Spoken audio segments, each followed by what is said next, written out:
We're going to go to Egypt in a couple of minutes and talk with Greg Palkot, who's been doing just a super job reporting on the ground from Cairo. We'll get the latest from him, but I'm wondering, as both of you watch the situation in Egypt now going on a week for these protests on the streets. Today is the day, Eric, when they're calling it sort of their version of the Million Man March. But this is not just a Million Man March. The protesters who have been out today, for the first time, at least my understanding, there are women who are taking part in the protests today. What does that tell you about this movement, about where it is now and where it's going? Well, I mean, and women, you can divide up between, by their demographic, between younger women and older women who have been immersed in that culture for a very long time. What it does say with women joining is that everybody is all united in there. Let's all march together because they all want one thing: Mubarak out. Then take a real close look at all of the groups within that. They don't have an agreement amongst them. I mean, there's a lot of complications coming. Kerry, do you think that the administration and the State Department is doing a good enough job at sort of trying to support as many different factions as possible, not knowing who at the end of the day is going to be in charge over there?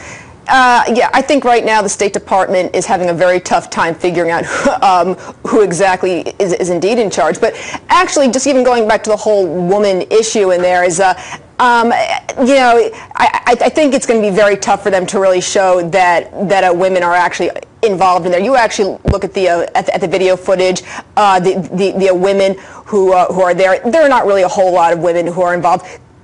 Compare this to, say, Tiananmen Square. Compare this to, say, the protest out in Iran in a 2010, and it really seems like this is more of a Islamic sort of Sharia sort of Muslim Brotherhood protest more than anything else, and that is really concerning. Frankly, when we saw these protests, it's a little more disconcerting as to who's really behind these protests more than anything else. Kerry and Eric, stand by for a moment. As promised, Greg Palkot joining us live from Cairo.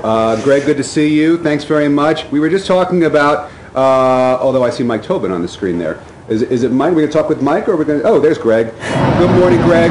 We were talking about the protests and who is protesting, and the fact that there are some women who are now taking part in the protests.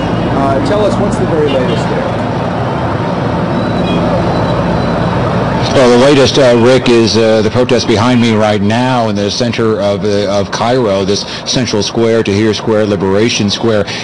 By estimates, it peaked at about 250,000 people. It seems to be slipping back a little bit now, maybe around 200,000 as night falls. Still, the biggest protest of these days of unrest. And the folks, yeah, unanimous on one point at the very least, that President Hosni Mubarak should go. We were out in the crowds for a couple of hours, marching with them and coming into happening in that country. Mike Tobin is joining us live on the stream box from Amman. Mike, good to see you. Thanks very much. So, what are the conditions on the ground there? The kinds of things that might lead to what we saw in Tunis and what we're seeing in Cairo?